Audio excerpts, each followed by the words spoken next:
जाएगा, दास तो चला जाएगा सतलोक, ये 5 तत्वों का शरीर छोड़कर, लेकिन ये इलेक्ट्रॉनिक शरीर रहेगा भी दास का, ये नूरी शरीर रहेगा।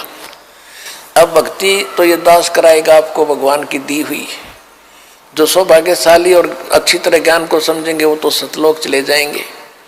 ये दिक्कत आओगी लास्ट के दिनों में, यानी हजारों वर्ष ये ज्ञान चलेगा, हजारों वर्ष ये साइंस की ये विद्या चलेगी, जो ये टीवी है और ये चिप है, मोबाइल है, इनके माध्यम से ये ज्ञान दिया जाएगा। दास तो चला जाएगा सतलोक, ये 5 तत्वों का शरीर छोड़कर, लेकिन ये इलेक्ट्रॉनिक शरीर रहेगा भी दास का, ये नूरी शरीर रहेगा।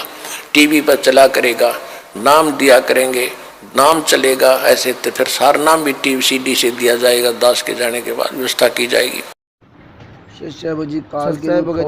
भक्तों को गुमराह करने की जब कबीर मूर्ख संगत को समझा रखा कि जब कबीर संत रामपाल जी महाराज का जन्म हुआ था, उसी समय कबीर साहब आकर के संत रामपाल जी महाराज को सतलोक भेज दिया और स्वयं यहाँ बैठ गए। अब ये भी थ्योरी इसकी देखो, परमेश्वर इसके झूठ का खुलासा करवा रहे हैं। अगर परमात्मा ने संत रामपाल जी महाराज को सतलोक भेज दिया, तो जब संत रामपाल जी महाराज जन्म लिया तो 5 तत्व का शरीर कहाँ रह गया? वो शरीर कहाँ था? वो शरीर तो यहीं रहा ना 5 तत्व का, वो तो शरीर तो गया नहीं। और गया तो बताए, तो ये बात नहीं बताएगा। ये दूसरी बात है, अब गुरुजी जो आप ये वीडियो सुन रहे हैं, इसमें गुरुजी कह रहे हैं कि दास ये 5 तत्व का शरीर छोड़ करके चला जाएगा सतलोक, तब डीवीडी व्यवस्था की जाएगी। तो अब बताइए, यही तो गरीबदास जी महाराज का हुआ।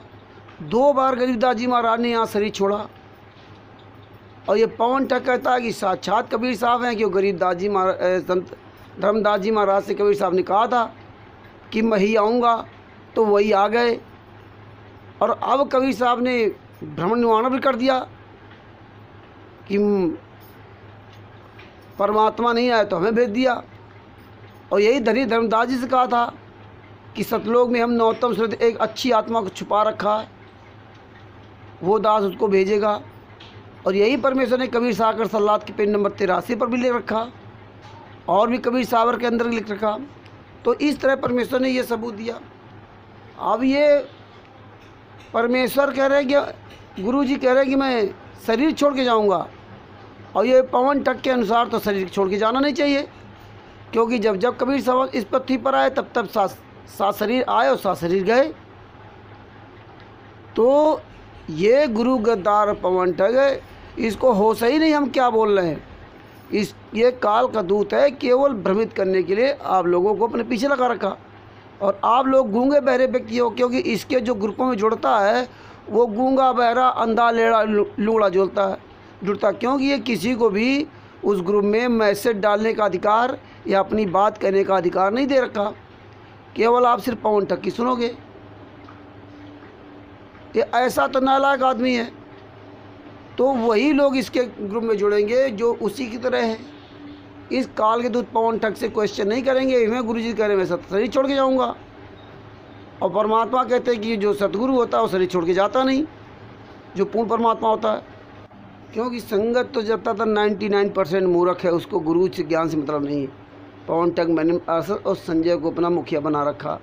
ये कुछ बोले उनसे कोई मतलब नहीं। जैसे काल ब्रह्म ने अर्जुन को ज्ञान सुनाया था, पर पूर्ण परमात्मा वाला ज्ञान सुनाया।